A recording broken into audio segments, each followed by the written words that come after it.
right, happy Friday the 13th, everyone. Thank you for tuning in to Virtually Incorrect. I'm your host, Gunter. Virtually Incorrect is a weekly panel discussion show about virtual reality in virtual reality.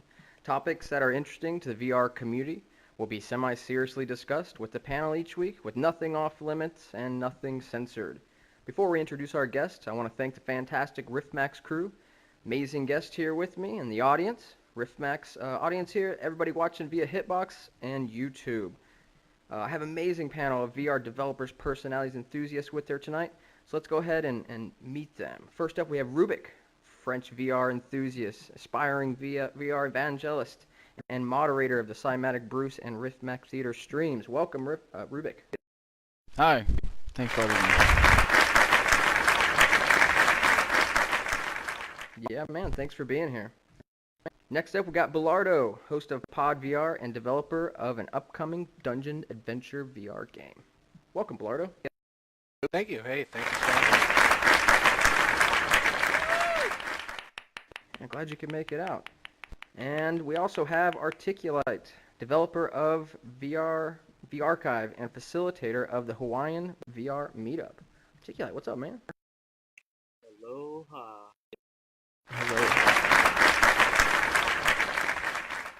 And finally, we have RedSlashAce, part of Team Gauntlet. They are working on a cool Arduino-based virtual reality haptic feedback glove titled Project Lance. Welcome. Awesome. Thank you for having me. And if anybody's ever interested in being a guest on the show, send me a private message on Reddit at Gunter444. Before we kick off the show and the stories and whatnot here, I want to announce the Hitbox poll. And the poll question is, what is your favorite Rift-supported game shown at E3? The options are Lucky's Tale, Super Hot, Alien Resurrection, Eve Valkyrie, Elite D, and No Man's Sky. Let's go ahead and vote on that now, and we'll share the results at the end. All right, now let's dive into the VR discussion portion of the show. Panelists, are you ready? Yeah. Awesome, let's do it. All right. First story, E3 highlights for the lazy, posted by Later Arrival. So, DK2 shipping. Nate Mitchell said, we'll ship 20 to 30,000 DK2s in July, I believe. If you place an order today, you should receive it in August. Other things that were announced were CV1 specs. Palmer Luckey said the first consumer version will be a lot better than the DK2. A lot better. There's a lot of unannounced things we can't talk about, but it's going to be a lot smaller and lighter, cheaper, wider field of view, higher resolution, and higher frame rate. And on terms of the release date, Brendan Uribe says, we need it to be fun device to use and a fun platform to use. And for that system to be fun, it needs content. Content sells hardware, right? So that's kind of been the theme with what we've seen announced is a lot of content software. Let's talk about that a little bit and what I just brought up here. And let's start with Ruuubick. What are your thoughts on this? Well, basically, I wasn't surprised by anything Oculus announced. I mean, even though they didn't announce anything specific, I'm glad to see that they are on the tracks. To see that the DK2 manufacturing is on the route, so it's going along nicely. Even though the funny thing is, Nate said not to quote him on what he said, but he got immediately quoted all over the internet. So yeah, I mean, we're probably going to see our GK2 in July, and that's what I'm waiting for. Yeah, me too. How about you, Articulite? What's your thoughts on this? 30,000 DK2s in July sounds like a pretty good number. I'm pretty excited. I'll be in the July shipment. Yeah, me too, and that does sound great. And then like the rest of them, if you ordered today, you'll get in August. That's such a better situation than what we had to deal with the DK1, of course, and all that was expected. But this is sounding really great. And with Cyber Reality's post a month or two ago about how everything's on track, this is sounding great, and I think that's I'm really stoked about that. Bullardo, what are your thoughts? Yeah, I mean, it sounds awesome. I ordered mine. I remember I got the alert. I was constantly checking that day too because I kind of knew it was coming out. So I got a really early order, so I wanted to make sure I got mine. Yeah. But yeah, I mean, I was kind of surprised at surprised that they kind of came out with a third-person game. That kind of threw me for a bit of a loop. I didn't expect that. And Yeah. you know, Yeah, and I actually, I was so you're talking about Lucky Tales. yeah, Lucky Tales. So I was kind of surprised that that is getting such a good response. So I'm kind of eager to take a look at it, like myself. Yeah, I actually thought it was cool. You know, I wouldn't mind playing that. I like some platformer games, so I mean, I can't really, not want that. But I mean, did we think we were going to see something a little different, or is there other things that could be better? Yeah, totally. Well, I Red, think it's a Slash, smart. what do you think? Oh, sorry, Bullardo. Yeah. Oh, yeah. Go. Oh no, Go ahead. Do you have something else? I was just gonna say I think it's a really Bullardo, smart finish it move up. on their side. Okay, sorry. Yeah, I was just gonna say it's a really smart move on their side, for doing that because that actually opens. Because I work for a game studio myself here in Sacramento, and it kind of opened up their eyes to hey, those are the type of games we do. We can actually make something like that for the Oculus. Yeah, definitely. Yeah, I think that's a good move. The being able to also show that third-person games, you can take advantage of the the motion control, like getting the positional tracking and the rotational tracking to also control the camera in a third-person game, give you some more advantages over just controlling it with a bunch of keys on the keyboard. It's kind of like a safe bet too. You know, it might, definitely over like a first-person shooter where a lot of people might get sick from that. This is definitely a more safe, I think, situation. A good starter situation for people maybe. And like Reverend Kyle said when he was playing the game, it might be one of the first thing his kids might enjoy playing in, because until now we didn't had any demo or maybe game made for children, and Lucky's Tale is looking really good to get the attention from everybody and everywhere. I mean, if it can hit children, I mean, you can be sure that your hardware is going to sell really, really fast. That's a great Definitely. point. I didn't hear that. So yeah, and they got a strategy here. I mean, that's a great part of the strategy, a piece of the puzzle. It's not catering to us enthusiasts that are in this community, but we want, but because we're super passionate. But I like their strategy. I think focusing on content was kind of smart. They did hardware before.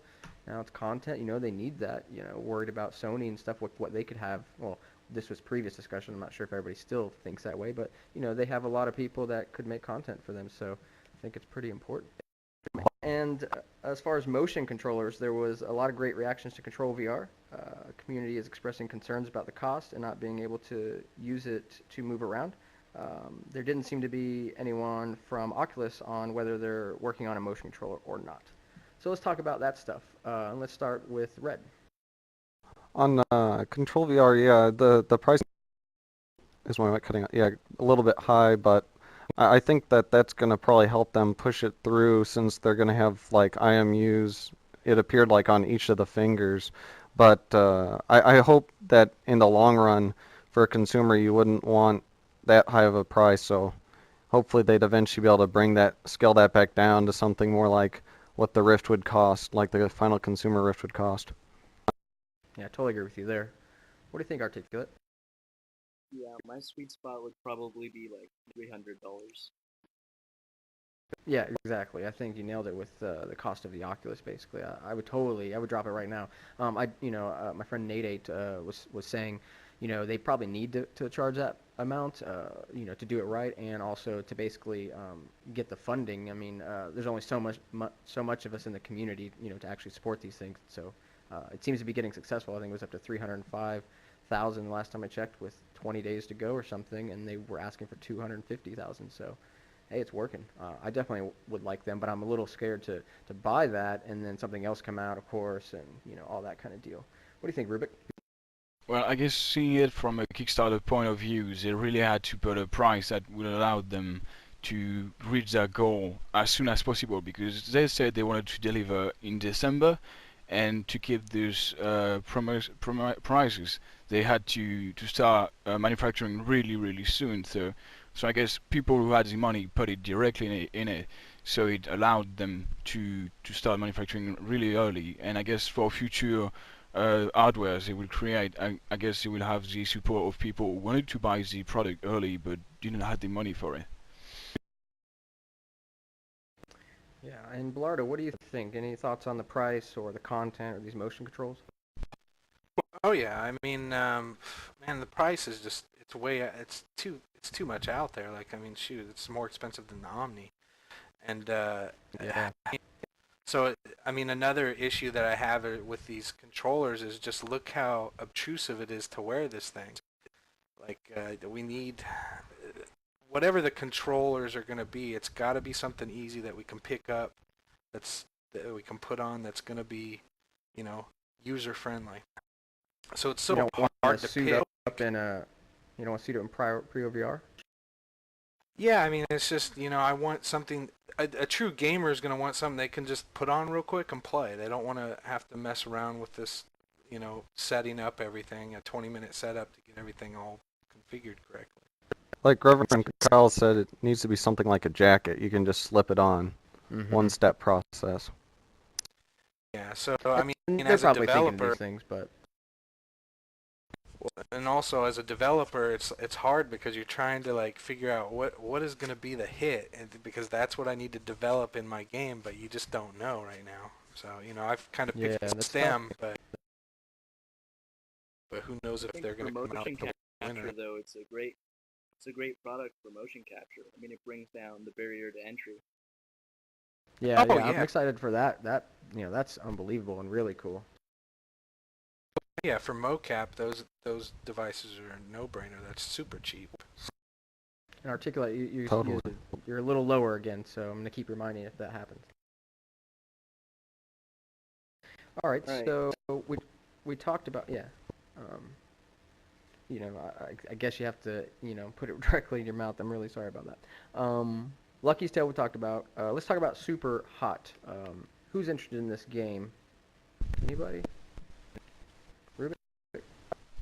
Yeah, well, I had I mean, everybody is able to try the beta and the prototypes they made on their website. I'm really excited about the game. I tried it and it's really cool. The idea is really good. But what I don't understand is why they plan on releasing their game in June 2015. I just don't see what they are going to add in this game in 1 year, even if they reach their goal of $3,100, which I think they did not. I don't really see what they are going to do during the next whole year, because that would mean they will not be there when the CV1 is here. So I just don't understand why they did that. Yeah, that's interesting. I didn't realize that, and I haven't actually tried the demo, but I think it's, you know, a pretty simplistic sort of. Yeah. You know, it's a cool mechanic, but like there's not a lot going on. So yeah, what are they going to do? I guess they're going to build a much larger game, and I think the point about, you know, is it going to be available when CV1 launches? That's a great point. So maybe they're trying to be safer bet. What do you think, Bullardo? Yeah, I don't know. I mean, I haven't even tried the demo, but from what I was seeing just on the game trailers, I mean, it looks pretty simplistic. But you know, and it seemed like a bad game to show. I think they were on Spike when they were showing it. A bad game to show on, you know, a TV show.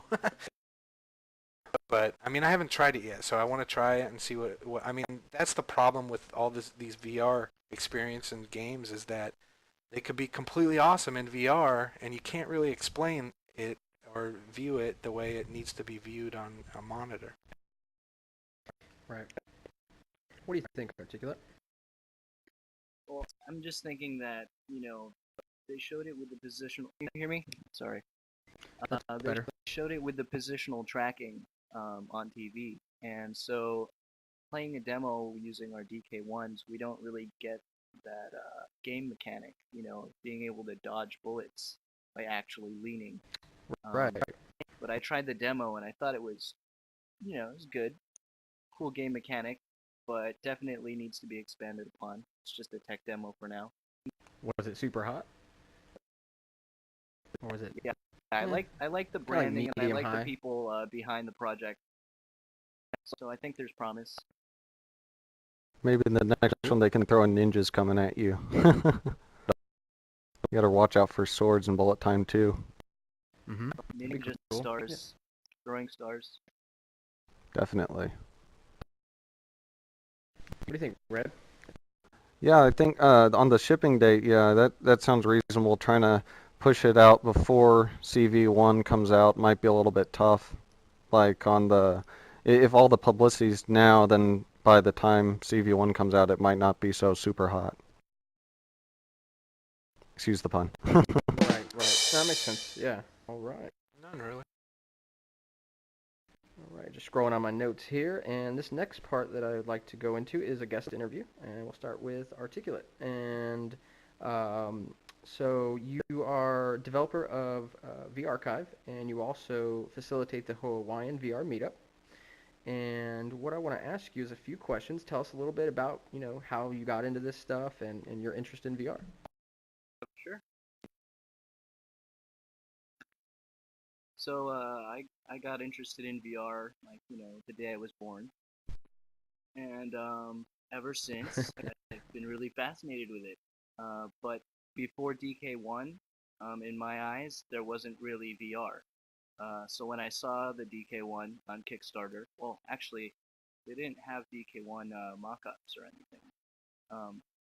But anyways, I Right. freaked out when I saw it, and it was really impressive to me, and I knew that it was a precursor to something even more impressive that could possibly be in every home in America and the world. So yeah, I placed an order immediately, and I didn't know how to develop for VR, but I did know how to make websites. So I made a prototype of VRchive with HTML, CSS, and it didn't have head tracking, but it gave me a good preview of what the resolution would look like if you're looking at panoramas. So Right. yeah, that was really cool. And then I wanted less screen door effects, so I bought the phone with the highest pixel density, and I used spare rift lenses to see how significantly the screen door effect and field of view are reduced. So I'm a tinkerer, basically. So what inspired VRchive, and what do you see from you in the future with this project? Well, I got tired of looking at traditional pictures on a monitor, and I look in my hallway in my house and I see all these framed Kodaks and Polaroids. I mean, I still have old Polaroids, but they're all faded and stuff. And I noticed that pictures have evolved. Photography has evolved from black and white to digital. But the general idea of how we capture and view pictures hasn't changed that much. It's always just been, people huddle together and get in the shot and say cheese. It's been the same thing. So I had a dream in 2011 where I was sitting at a beach, looking off into the horizon across the water. And suddenly the beach faded away to reveal the fact that I wasn't really at a beach. I was in my room using VR with some sort of pass-through, so I could see my room while I was still wearing said goggles. And so basically, this dream is my inspiration. When I saw the Rift a year later, I thought to myself, you gotta build it. You gotta get to that beach. And I've been obsessed ever since with this. Every day, man. Every single day. Dude, I love that story and your passion. That's really cool. And so what's next? I'm gonna keep that as a surprise. You'll see soon. Fair enough. Sure. All right, cool, Articulate. Thanks for answering those questions. Let's go ahead and jump into another story. So it's another E3 story. Is virtual reality the next revolution in entertainment? I don't have a lot of stuff to read from this. I just thought that was interesting. I'm sure we kind of all agree, but why would we probably agree that this is the next revolution in entertainment? Ruuubick? I remember seeing a video where Abrash said that VR or the Rift is still not the next thing or not a revolution itself, because I mean we have VR right now, but we still lacks a lot of hardware. I mean when you read the Ready Player One books. I mean, they have the suit, they have the treadmill, they have the chairs, they have everything, and we are still really far from that. We are still destroying. I mean, when you put the DK1 the first time, you're just a baby in a new world. You have to learn everything once again. And I think, I mean, before people actually master the virtual reality, there's still gonna be like a lot of years. People are going to try to discover it in new kind of ways, and I think VR might be the next revolution, but we are still not inside of it entirely.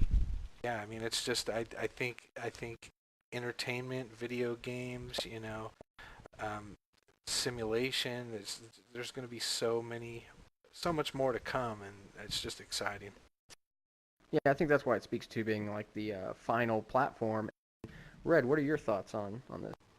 Yeah, like you said there at the video, like it's kind of like the song "Video Killed the Radio Star." I think kind of that's it. We're heading that way. VR killing the video star in a way, bringing us towards the final platform. And there's still, I share all the sentiments. There's still plenty to improve upon in the ways of like input, and not just input but feedback from the game, so we can get the smells, the taste, the touch, and that. It's still a long way to go. There's some hard problems that still need to work on, but we are approaching the final platform where everything, all the previous forms of media, can be represented within it. Right. I like how you represented that, stated that. Articulate, what are your thoughts? My thoughts in regards to the spherical video aspect of VR entertainment.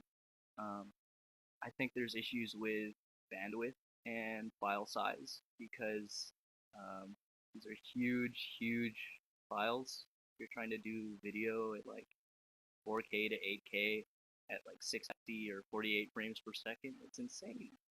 It's like over a gig per second. It's crazy. Right. So I'm very interested to see, how these various spherical video or movie companies are going to handle that for the end user.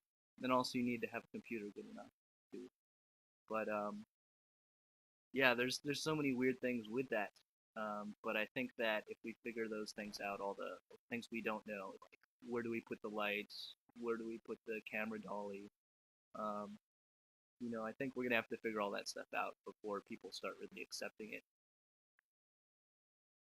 Yeah, absolutely. I mean, there's a lot of work and all this to be done, but it's definitely great to think about it. And I think about like something like Senza Peso from the Kite and Lightning crew, and that's definitely feeling like future entertainment for sure. This mini opera and this like full motion, or video capturing that they're doing. I don't even know the tech behind it, but the stories, beautiful, and it's great storytelling in opera form. And so, yeah, that feels like the future, and I can definitely see a lot more of that kicking around. Oh, Any also thoughts on one more Senza thing. Peso? Sure. Right. One more thing, Gunter. I also think I'd like to know what you guys think about this too. That 360-degree cameras, either video or still capture, are going to be commonplace in the next 5 years. Once price comes down and humans refine the technology over the next 5 years, I think it's going to be at a reasonable price point, maybe anywhere from $199 to $300 for a super high quality spherical camera rig. And so this is actually a good time to go into our second guest interview with RedSlashAce. So, Red, tell us a little bit how you got into VR. Awesome. Well, since I was young, I was always kind of interested in VR from kind of the fantasy perspective, like watching Digimon when I was young, and other things like Spy Kids, wanting to kind of get into the game. But I didn't really think that it was something we could get, like Hollywood was blowing it out of proportion, to where we wouldn't see that for maybe another 50 to 100 years. So I kind Oh, can't hear you. Am That my mic damn too key. far off? Let me I hit don't the know. I think it was backspace. the key, the toggle, or whatever. But you're good. Okay, cool. So, yeah. Seeing stuff like the Rift coming out, and through reading books like Ready Player One, I really started to see it as a possibility, as something we could do today. So starting last summer, I wanted to work on something like a treadmill or haptics, and seeing VRchive coming out with like the VRchive Omni and stuff, I decided to work on like a haptic glove to really be able to reach in and feel the items in the game. And that actually was a really good fit because like in many of the books like Ready Player One, that's kind of the base level experience, getting the HMD and the haptic gloves so you can kind of feel the objects. So put together like a Facebook group at first, and it's kind of grown a bit. There's also a Google Plus group and stuff. For a group of really anybody who wants to work on haptics, these hard problems of being able to reach in and grab stuff in VR. So all the files are kind of out there on our website, gauntlet.com, for anyone who wants to download those and tinker around with them. There's already a team of 3 people in Canada. They're actually taking kind of the base model and working with adding their own spin on things, adding little Peltier coolers to be able to feel different hot and cold, and they plan on sharing that with the community as well on our GitHub that has a link from our site. Yeah, tell me a little bit more. So it's Team Gauntlet, and you have Team Gauntlet, yes. various people. Can you go in a little bit more in depth with that?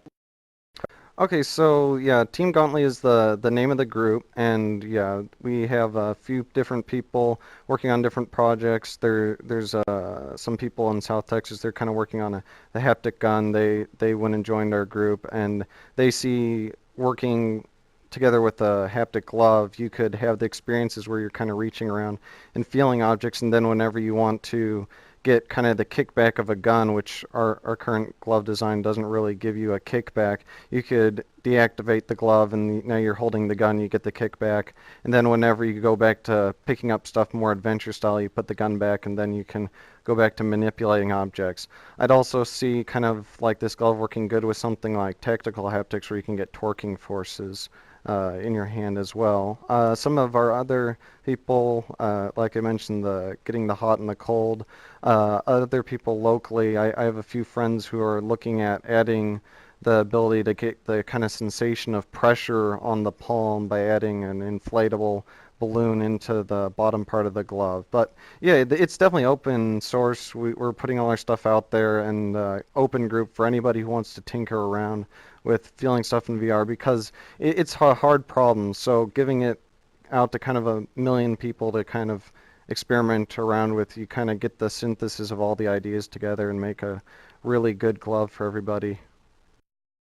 What was your first experience with haptics, and what made you get into this field? I guess probably the first experience would be a lot of people kind of rumble in controllers and such.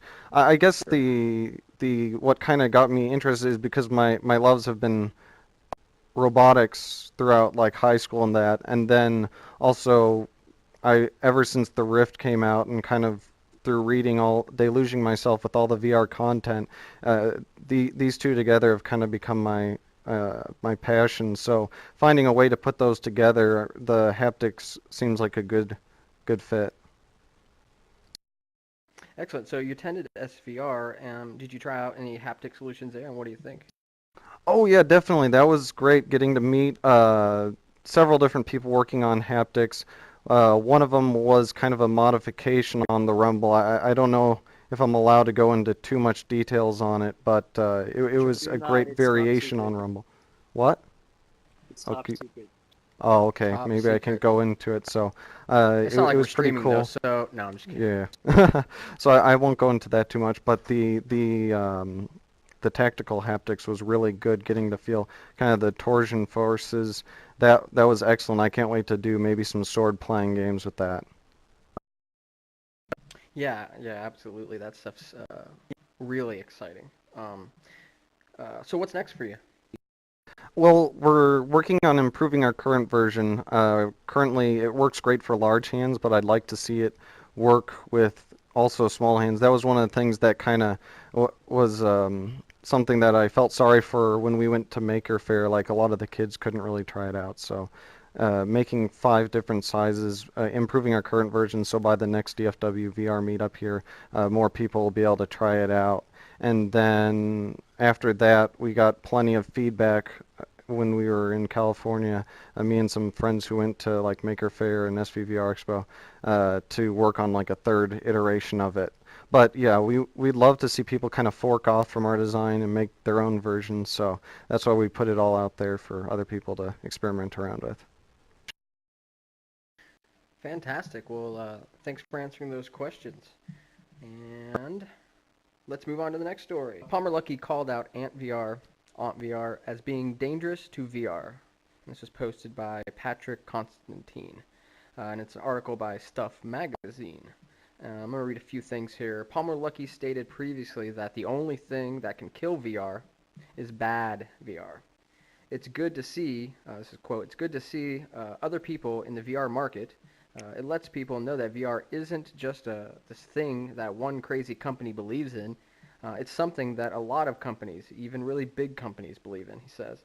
But while he's happy to see that Sony's joining in, Luckey isn't so happy about lower-end companies. Sony's hardware isn't up to where it needs to be, and neither is ours, but even though neither of us have a consumer product yet, we understand the problems and we know what we need to do to fix them. Other companies either don't understand the problems or choose to ignore them, and I think that's dangerous, Palmer says. I don't want people to try VR and think it's garbage. It's not hard to release consumer product. People release garbage consumer products all the time. ANTVR, they're saying Oculus doesn't have a consumer product yet, but our dev kit better than what they're selling to consumers. Just saying it's for consumers doesn't make it a good product. See, we lost somebody here. Articulate's gone. We'll wait for him, or we won't wait for him. We'll just fill him in as when he comes back. We'll just keep the conversation going. So, Ruuubick, what do you think about Palmer Luckey stating that ANTVR could be potentially dangerous? He's totally right, and I'm pretty sure we know what he's saying. But when it comes to NVR, I mean, during the past few months, they've been making a fool of themselves every time they released a video trying to explain what they've been doing. And I mean, it's really true. It's really true in saying that you can harm people and you can harm VR at the same time, because a bad experience can just harm you in a real way. I mean, in the real way, in the real world, and virtual reality just became something you won't touch it ever again anymore. So I guess you can really repel person from VR in a matter of seconds if the experience is really that bad. So I guess NVR is not really aimed towards the rest of the world, maybe more to an Asian community. And from videos we've seen, people don't seem to be like shocked or just. I mean, they feel it looks like NVR is fine for people like this, because maybe they haven't seen anything like it before, or maybe because they haven't tried anything else. So I guess on a low-end point, it should be fine for them. I mean, it's like China have been living like on few and lower quality things they've been remaking from the other world, and I mean, people have been fine with it for decades. So I guess it will go on and go on as long as there's not an HMD that's been released in the Occident, and that people just having bad experience with it. Yeah, exactly. It's a different culture too, so it's hard to kind of just things that are lost in translation. Couple comments on this article. Doc Ock says harsh but true, and Wormslayer follows that up with I'd say he was pretty restrained compared to some of the things that we've talked about and said anyways. And so that's interesting because I've heard him and a lot of the folks around here talk about that, and yeah, it wasn't quite as nice. And XDick says, I wonder if ANTVR will address this at any point, or maybe they will just sing another song. Bullardo, what is your take on all this? How does anybody find these guys to be serious? Like, how did these guys get back? Yeah. I do not understand. Like, you just watch these videos, and I can't watch these videos without laughing my ass off. Like, this is ridiculous. Yeah, I totally agree with Palmer. Like, he's right on the money that bad VR can kill VR, and I hope that these guys don't do that. Like, just straight up. I mean, it's bad for VR. Yeah. Yeah, but one other thing with the NVR is that we don't know anything about it, basically, because I mean it's a Right. successful Kickstarter. They received thousands and thousands of hundreds of dollars. So at some point they had to show us something because they've been posting things on the Oculus subreddit. So it meant that they knew what feedback they had and what we thought about them. But there's been no feedback from them from what we said about them. So I mean either that, like they don't care, or otherwise they know that what we are saying is true basically, but just don't care because they're making money out of it. And I mean, it's one of another way to harm people, in my opinion. You can harm people by making VR like a no-go for some people, but you could also take $300 from them and get nothing in exchange, because some people have paid money for this, and at some point they will receive their NVR HMD, and they will be displeased, and I mean they basically lost $300, and that's it. I mean, you don't want to touch VR because of this, even though you haven't tried VR. All right, so we are back from the break. Thank you, Oculus, for advertising with the show. No, I'm joking. There's no advertising. So we've had some technical difficulties. We are back, and we've lost one of our guests, Articulite, but in his place we have Coznefx, good friend, joining us on the panel now. How you doing, Coz? Great, thanks. Thank you. He was in the audience and graciously offered to come up and take the seat. So we've got a few more stories, and we were talking about ANTVR, and it was Red's turn to kind of chime in on that situation. Yeah, I hadn't really seen many of the videos on ANTVR, but there was an interesting confrontation of sorts at the SVVR Expo, where kind of like they were kind of the guy from ANTVR was kind of asking like if like a company from like China could hold its own or whatever against Oculus, and it was kind of an intense moment, but yeah, I think Palmer had some good answers, but I haven't really watched much on their videos or their business plan. Probably need to look more on that to give my own opinion. Right. How about you, Coz? I mean, there's a lot of people out there that you know have somewhat knowledge of Oculus just because of the Facebook merger, and then you know people know about Morpheus. So I mean, those two things are in the media, but the general population, I think hardly anyone knows about ANTVR. I think the people that are probably backing ANTVR are the ones who, you know, probably aren't happy about Facebook as a company, and so they don't want to support Oculus. So they're just going with an alternate HMD that is kind of first to market as far as being something that's dedicated and that you can plug in. I mean, like the Dive is out now. You can buy that, but you know that's mobile. There's nothing else out there right now that you can actually go out and buy. So this is one of the first other ones that's kind of like a pre-order. Next up is guest interview with Brian Bullard and Bullardo here. So Bullardo, tell us a little bit about yourself and how you got interested in VR. Shoot. I work for a game studio in Roseville, California here, and the first time I really heard about the Oculus was from my boss. He ordered one, and I didn't even know it was a thing. So then I looked at it because I was really interested in VR way back when in the 80s, 90s, or whenever the game.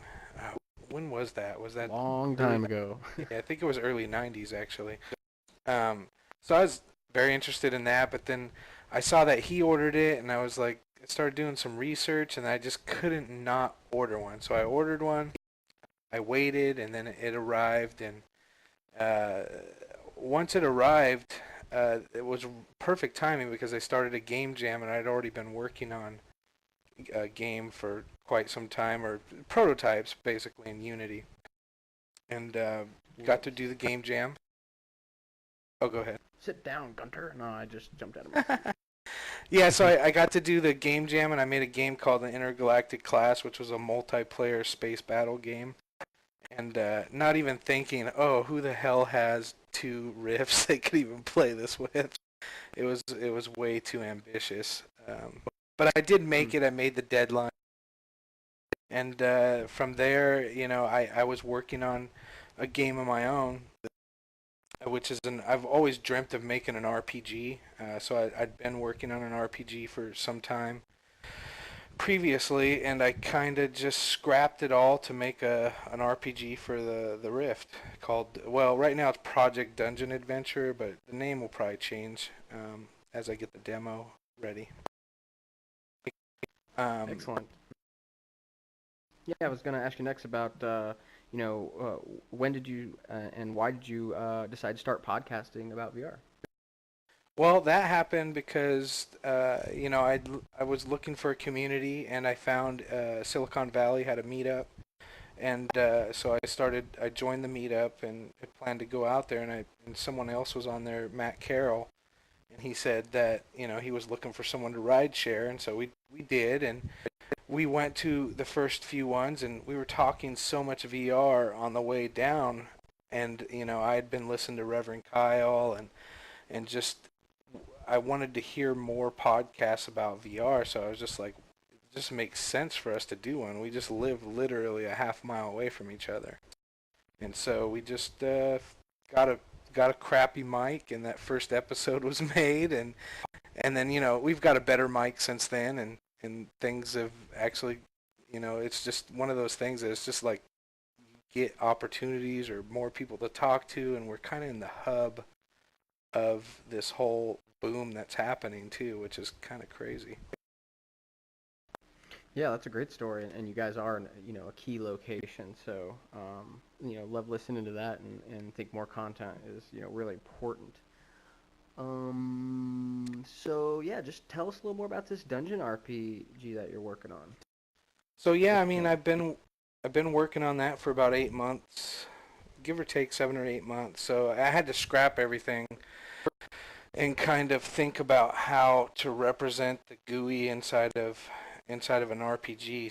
So yeah, I mean, I've basically got a lot of the core systems done.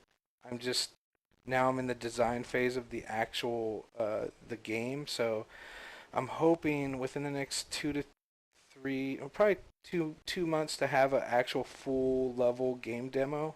I planned on actually shooting kind of a teaser video maybe in the next week or two to actually show people what I've been working on.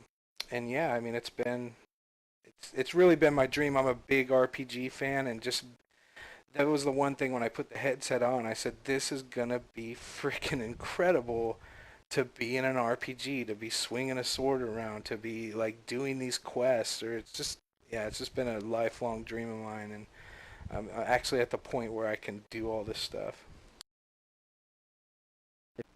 Excellent. So I was going to ask what's next for you, but it's definitely, more of the dungeon game. But, is there any other future plans? Yeah, I mean, after this, I've played around with quite a few prototypes, like learning Unity over the years, because I couldn't just start straight off of into an RPG. I had to really learn, C#. I had to learn some things I wasn't comfortable with. So I made some tower defense games. I made some shooter games. I made a little space game for Matt for his stomps and stuff. So a lot of it has been building up to build the RPG. But the ultimate plan is to get the RPG to a point where I can maybe get a Kickstarter going, and then finish the project to be a full project, and then just make more VR games. I mean, I want to make as many VR games as possible, or experiences, games. Excellent. I mean, whatever. Yeah, awesome stuff. So unfortunately, Coz just got left. flushed down the toilet. I don't know what happened. No. Is that him back there? I don't know if somebody is Rip. just coming in, but I don't think so. So we've lost the same seat twice tonight. It is a weird night. It's Friday the 13th, and I think Definitely. something's I happened. think it's a cursed seat. Haunted chair. Yeah, exactly. Ooh. All right, well, we're just gonna Spooky. keep things a-rolling. Next topic is VR addiction an actual thing? Posted by Happier Shib, or Shibe. Yeah. I've noticed people mention offhand that VR addiction is going to be an issue. or that it's something we will have to deal with, or other statements along those lines. Very rarely are these statements made in jest, and they are always stated very firmly and factually. So we'll end with you, Ruuubick. Let's start over here with Red. What are your thoughts on this? Right now, I don't see it as too big of an issue, like, because the resolution is kind of lower and, like, you'd probably need to take breaks after a while from VR, kind of like any 3D experience. But in the future, maybe it could become a thing, but these interactions are so much like real-life experiences that I don't know if it would be a problem if you actually have a means of supporting yourself and maintaining your life support while being in VR. Maybe you could actually just live in VR. Yeah. Right. Like, if the experience is so similar to your normal life, then are we just addicted to life? And that's true. Now, for me, I have spent 12 hours was my longest session in the Rift, with of course like 3 or 4 15-minute breaks throughout. And so that was pretty cool. That was, all Minecraft and all the social stuff, and we were building things, and there was an event, and, that kind of stuff that was kicking around. And then one of my friends' additives, Big Bot on Reddit, he did 24 hours because he's a maniac and a master builder, and he was prepping for the event and whatnot. But, it wasn't an addiction because of Minecraft. It was an addiction because of the people. Brian, what are your thoughts? Yeah, definitely. I mean, I think I'd have never done any of the hours like that, but maybe 4 hours. Yeah, I mean, it's definitely not an addiction, but I think it's just you get immersed, and you want to just stay longer because you don't want the time to end because you're having fun. Yeah, exactly. Addicted to fun. Ruuubick, so, you study psychology and whatnot. Maybe you could chime in on this kind of topic about VR addiction. You worried about that? Well, I'm just asking myself if people are going to be addicted to the content or to the experience itself, because VR is compelling, and of course it allows you to do everything you want, but basically you are not being, to me and for me, you're not being addicted to VR, you're just being addicted to the content. Right on. So we're going to do 2 guest interviews back to back. We're going to do Ruuubick and then Coz. Ruuubick, you're a VR enthusiast and moderator of, Sitemac Brews, Rift Max Chats. Tell us a little bit about yourself and, how you got into VR. Well, I guess I got into VR like everybody else. I just saw something, I got interested, and I wanted to know more. But I did not. Of course, I'm a huge gamer, so I know a lot about sci-fi and technologies and everything. But I was completely oblivious when it came to VR. I had no idea we were that close of, having it into our lives. So when I saw the first the DK1 Kickstarter, the Oculus Kickstarter, I was just amazed. And at first I did not understand really what it was. And it's the kind of things that you have to try to understand, because VR cannot be described. So I lived a long time just seeing it as the grow, like a big thing for me, but I couldn't even touch it because I didn't have the money at the time, because I'm a student. So my parents did not really wanted me to spend like $300 in something I don't even know anything about. So I just came across my mind like this, and I should save up some money in the future when my parents are a bit more open-minded when it comes to this. And yeah, my parents in the end just understood what it was. My father is really interested, so he let me or pre-ordered my DK2 with my money. I plan on including in my studies, because I'm studying psychology and in my master degree in Paris. So yeah, I want to work with VR in the future. Why not make like a demo with a VR shrink, like to be able to have therapy inside of VR, because that help a lot of people, because going to the therapist it was probably the hardest step for people. So I guess this removing this step would be really helpful for people in the future. So if I could help this way, well, I'd do my job. I would love it. I have a lot of mental problems, so I could really benefit. Yeah, I know that. Like that. So you're an awesome chat moderator, and I've seen Thanks. you moderate on Cymatic Bruce along with Caliber Minx, Yeah. and you moderate here. I love all the graphics, the memes that you toss up. It's tons of fun. So what's your like? Have you moderated before on other things? What do you like about it? And is it challenging? Because you just do such a good job. I'd be like fumbling around and be terrible at it.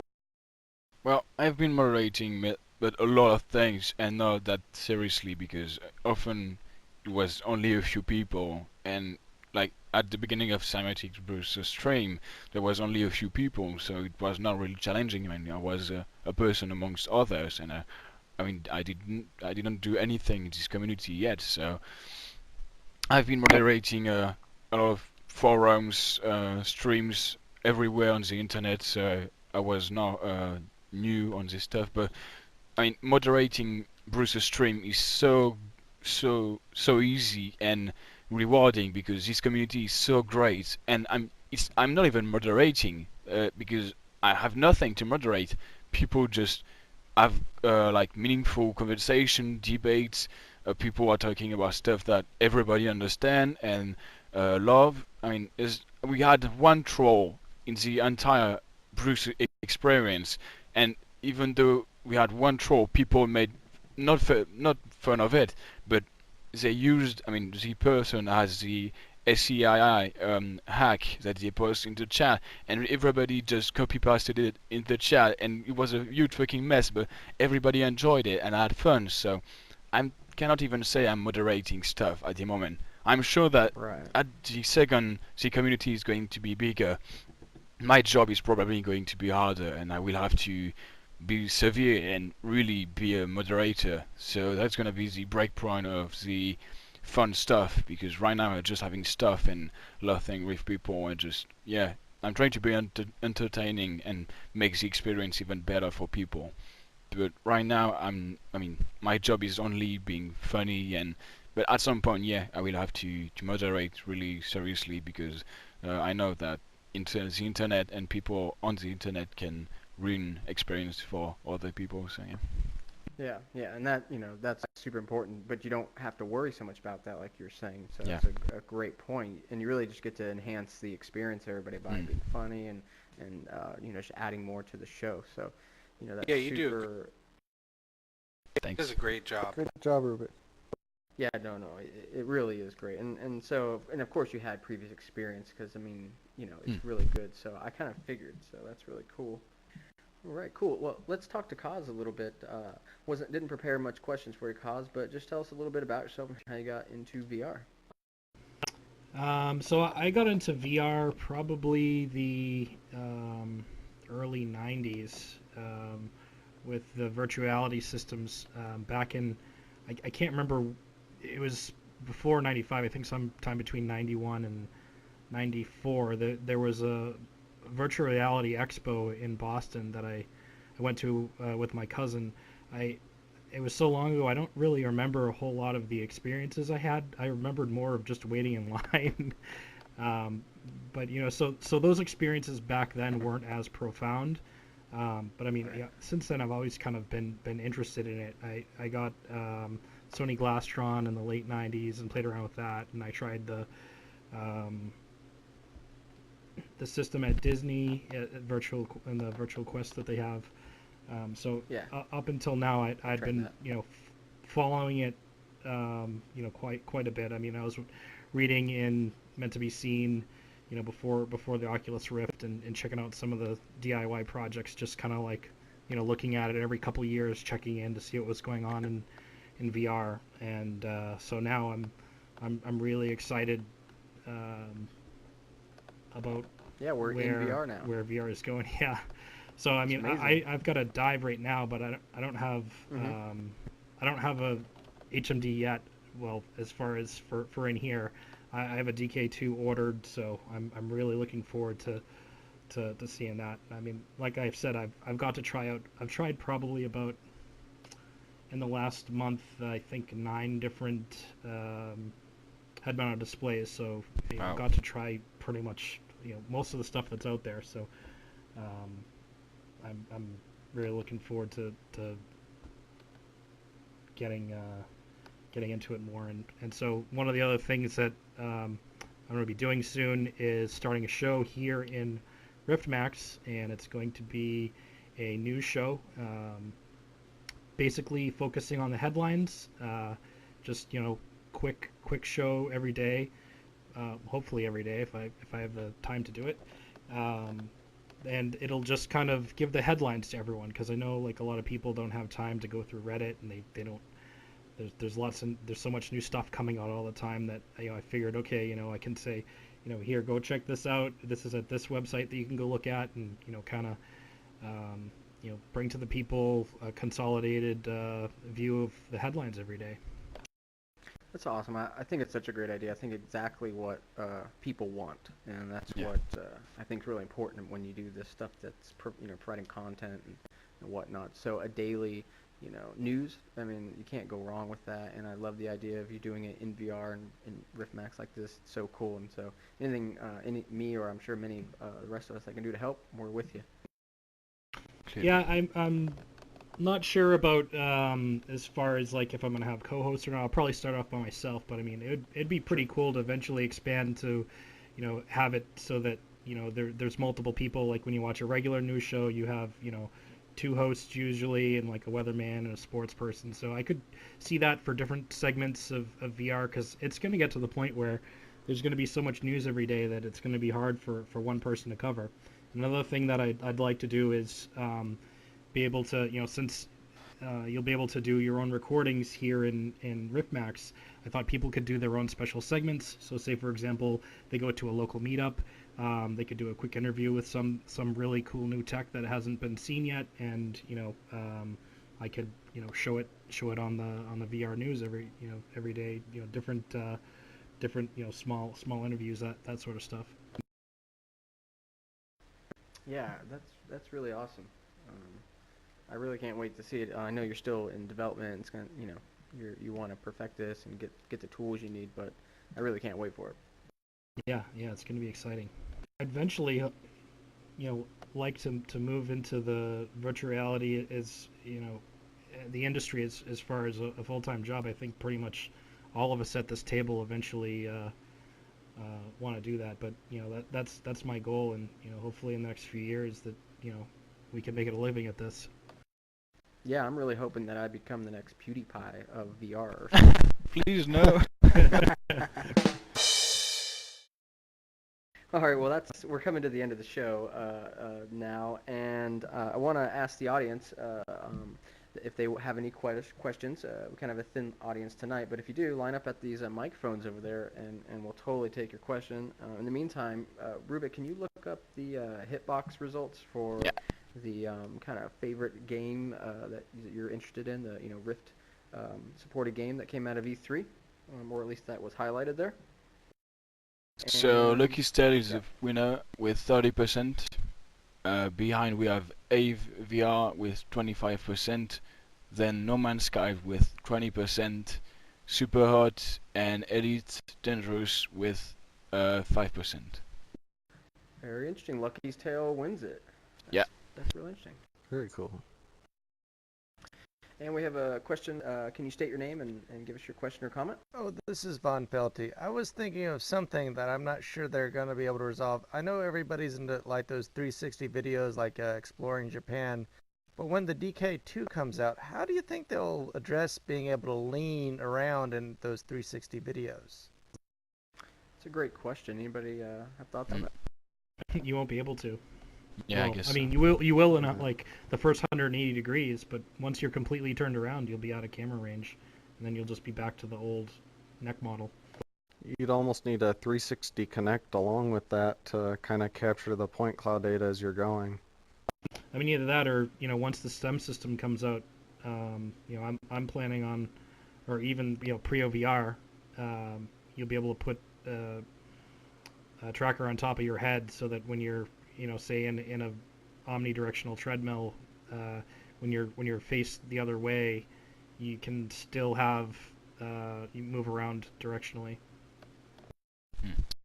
Mm-hmm. Good idea.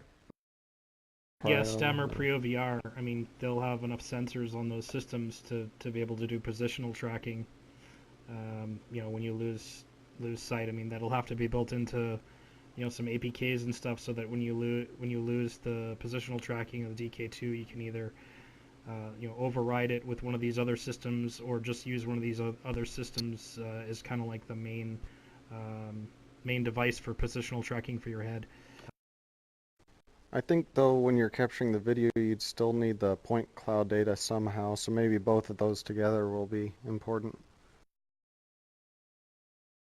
to reconstruct the Great question. models. Yeah. Right. Thanks, Mom Felty.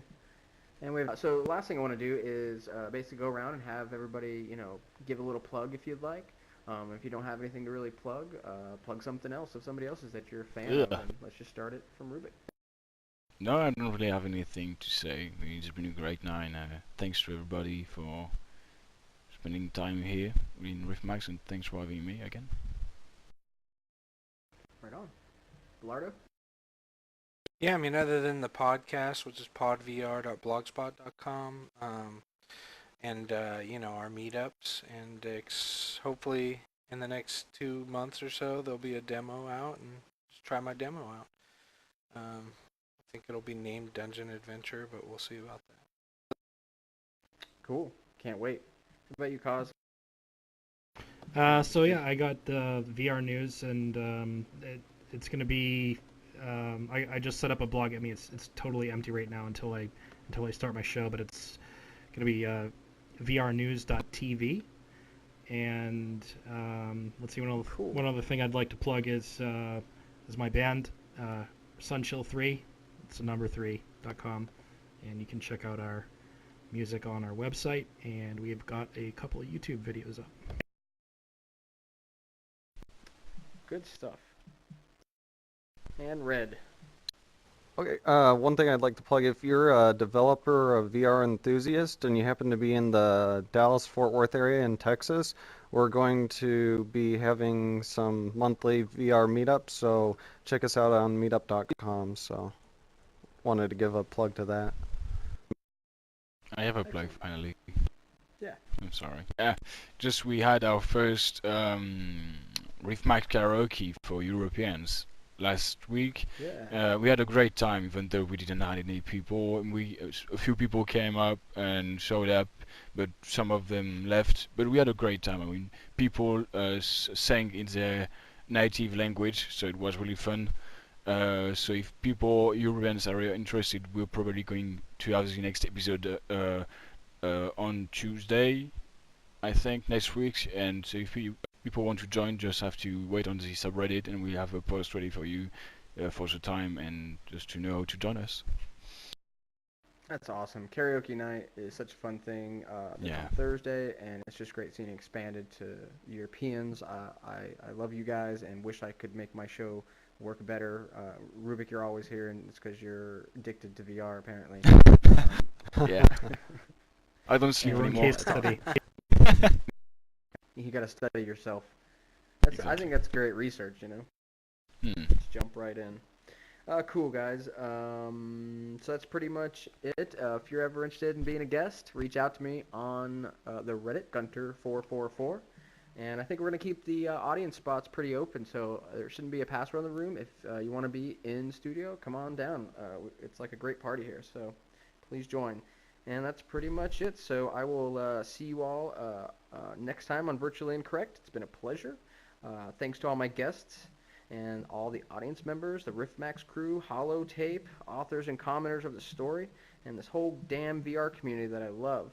And I want to let you know that we got some great guests lined up. We've got Kent Bai, Voices of VR, Akrima from Kite and Lightning, Roger Essig, VR developer and psychedelic artist, Nate, who's on Team Metatron with me and working on a VR glove, MS Coder 610, developer of Duke Nukem VR, and Mike Arms, developer of, RiffMax. So it's going to be great stuff.